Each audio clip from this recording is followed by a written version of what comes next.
hello you, welcome to Geekism and welcome back to Lametta, which is our German Christmas market, a little mini-series we're doing here for Christmas festive season here on Geekism. And today I'm joined by a very special guest. Please say hello to all the way across the big pond to Mr. Sdanwolf. Hello, thank you for having me, Mr. Jonty. Thank you.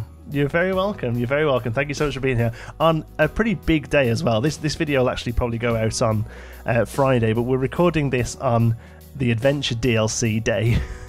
The biggest hype day, I think, of 2017 for a good while, but especially for you. I know the Adventure Pack is something you've been really looking forward to. It's really up your street, isn't it? Well, it really just ties in so much of my wants. Like, particularly, I know we chat in private, and I go on about the waterfalls and the vehicles, and it ties up so many of my loose ends for the game that I am just like we were chatting a little earlier. I literally have not left my computer all day. Even took a vacation day off of work just to be here and get my hands on it. So, yeah, I've been looking forward to it. I'm really impressed now I've actually got into it. I think it's a really good pack, but there's nothing particularly I'm working on at the minute where a lot of it's going to jump out at me. But I know a lot of your current projects, you're going to be able to throw so much of that stuff straight into them, aren't you? Exactly. And just like the first thing that came to mind this morning when I think maybe you and SP Ridley were talking about some of the new Jungle Cruise type of boat rides, first thing I thought of was going back to the water park, using the transport boat ride to take guests from the far parking lot. You know how we've got that little lagoon that the monorail travels over. So you've got, which is very Disney. They can either get the boat or the monorail, isn't it? That's a very sort of Magic Kingdom now thing. they have a bunch of different options: monorail, tram, boat. All of them will take them into the resort. So it's little things like that. And I haven't even gotten into like where I could place waterfalls and just the different kind of. I was figuring maybe use the temple pieces over towards the Atlantis expansion. It's just opened up a whole new chapter of, I remember when I saw all the stuff and I was thinking, do you know what? Because at the moment, Pinewood Hills, I'm working on a very realistic British park, low budget. A lot of this stuff is going to be a bit too big, a bit too fancy for me right now, but I remember seeing it and thinking, oh, this is just so up down the street, it's ridiculous. But anyway, that's not what we're talking about today. We're talking about Christmas. We've got to remember that Christmas is coming up. So we're working on this German market. Are these things something you get in the States, these kind of sort of European themed sort of festive markets, do you know of? Well, yeah, I mean, a lot of times in the bigger cities, definitely. More kind of where I am, it's really more like just parades and kind of little downtown, just little pop-up tent events. But definitely, they up in Boston and New York and Baltimore, these are definitely pretty popular up there. These are, these definitely are. Because I when I originally approached you with the idea, I wasn't sure if this was something that had come across the water, because obviously these are huge in Europe. So I was going to send, I'd been to the Birmingham one, which is in the sort of middle of the UK, and I'd been to it, and I got loads of photos, and I'd already asked Sdan to have a go. And I was like, I'm going to get you some, what's the word, like shots, what's the words I'm thinking of? Photographs for... Yeah, when you sent me those screenshots, that concept, I knew I could run with it. Yeah, like, I got some, and I sent him one originally, and I was like, I'm going to go and get some more. And I went and got some more photos in Birmingham, and just before I sent them over, you sent me this build, and it was like, it looks exactly like the pictures I was about to send you. Well, yeah, you really had me amped up going on it. As a matter of fact, after we talked that evening, I know, like we had said, well, we better kind of wait and see if the scale matches up with what all the other creators are kind of going to go with. But I just, I really just couldn't stop myself. I knew I had to just jump in and get these ideas put in the game. And have a go, kind of just practicing before it was actually presented to you. And just so happens they'll see here in a minute the scale ended up working out fine. So it was it's just been really smooth from the concept. So let's so talking of which, let's have a look at it. We're looking here at the oh, they've just stopped, but we're looking at the carol singers. But this is a pretty large build, and it's perfect. It's exactly the sort of thing I was looking for. So we've actually got I guess you'd call like 3 mage sections, I guess, really. Let's have a good zoom out of it. And this sort of first bit here, the sort of the round area with the spire, this is what I had in my head. This is very classic. Every German market I've been to has one of these as kind of like a centerpiece, you know, this sort of really over the top, garish for want of a better word, really, you know. Right, and you know, even this is kind of.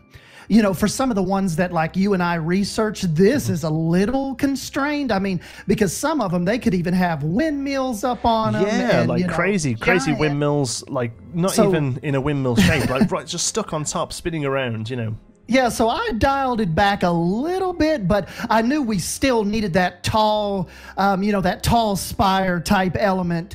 And, you know, just with adding the lights to it and the little nutcracker guys and the presence up there with the 2 trees, I think it just worked out really well. It's got a really nice focal scale point. Goes. Yeah. For what we're going for. And then we come across like a secondary area that would, you know, probably sell some food, you know, maybe some I've sausages. got some cheese and stuff in there, and some different types of food inside the little booths. And then this is something I didn't ask for at all, but I think it's turned out great. It's like a music stage. Yeah, just a little performance stage. I really needed kind of something to tie in the end of the building. Like with that gone, it totally looks okay, but probably Saturday I was messing around and I was like, you know, I need to give this something else on the end. And that's just kind of what I come up with, some kind of little, you know, performance chorus type stage. Yeah. So people that get up there and sing some carols and, you know, whatever. Yeah. Speakers are there already, which is cool. And then we've got interiors as well. You've made some great use of these. I think they're part of the fairy tale, are they? These. Yeah, those are the little fairy tale carts, you know, with the little cheeses and breads and all that stuff on them. Very rustic, you know. You can just imagine some mulled wine. Yeah, got the ale on tap back there. Yeah. And then sci-fi monitors for tills, I guess those are. Yeah, little cash registers. Yeah. I figured, you'd have the little registers back there. That's great. So. And then we have our carol singers. And then the main bar area. I'm a real fan of this. These weren't originally in, were they? These bars? No, those came a little while back. Really, remember they kind of go with Ellie, I think, the Western kind of mascot.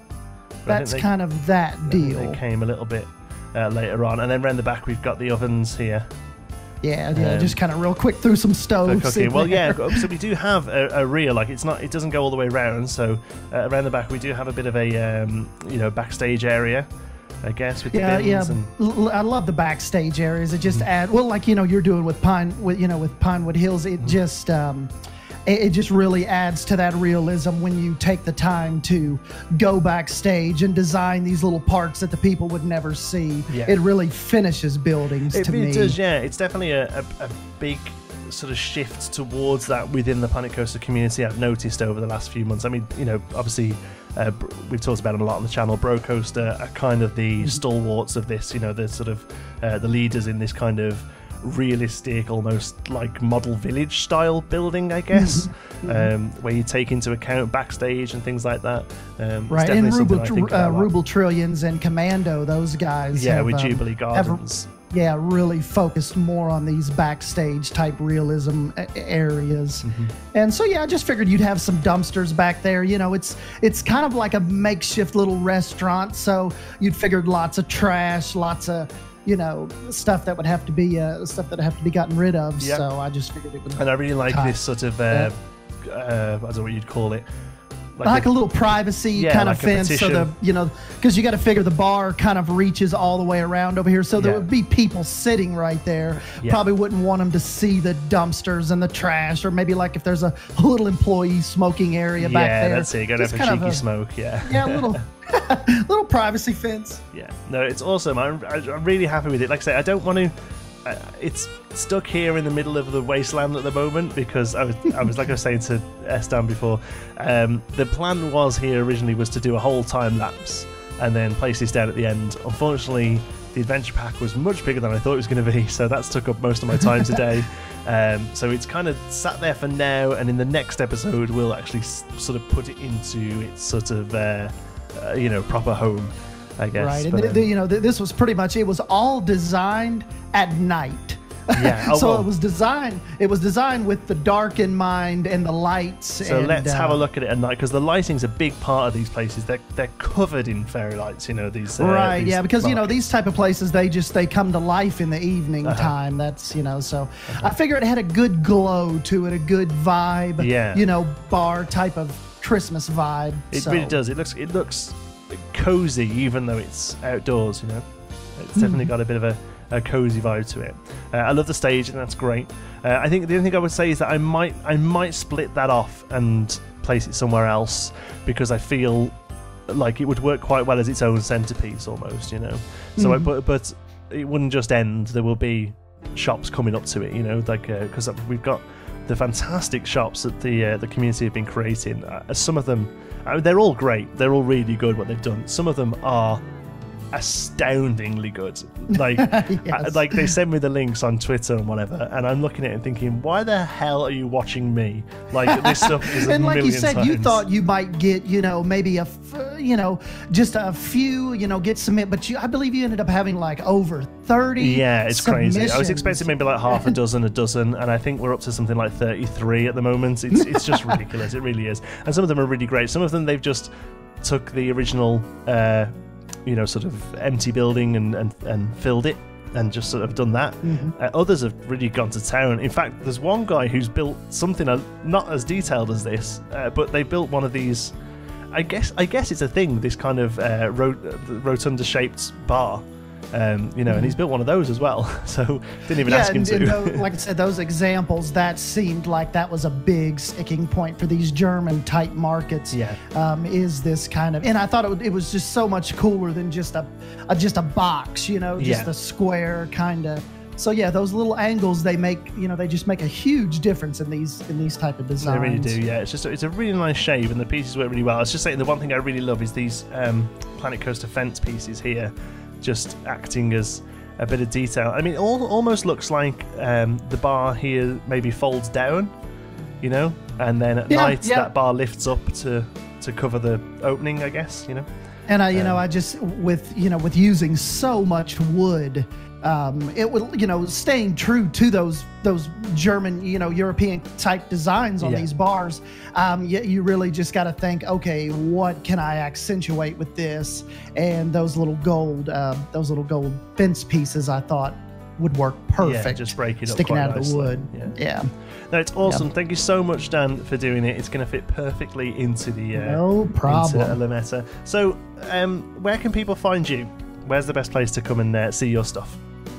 Really right here on YouTube. I don't typically stream a lot, but just come find me on YouTube and Twitter, Instagram. It's all at Sdanwolf, SDANWOLF, no E on the end. And so you'll see me down in the description box, I'm sure, down in the links, and come check me out. I'm on here and just creating some Planet Coaster weirdness for you guys. We mentioned it briefly before, but what are you currently working on? What's your sort of main projects at the moment? Main project right now, I know we've mentioned it a lot. They're probably getting tired of hearing of it, but it is the my water park obsession right now. So I am that's kind of got a lot of my attention. But with this adventure stuff coming out today, what we had talked about, a lot of people were hinting like it's going to be the same amount of content as the Spooky Pack.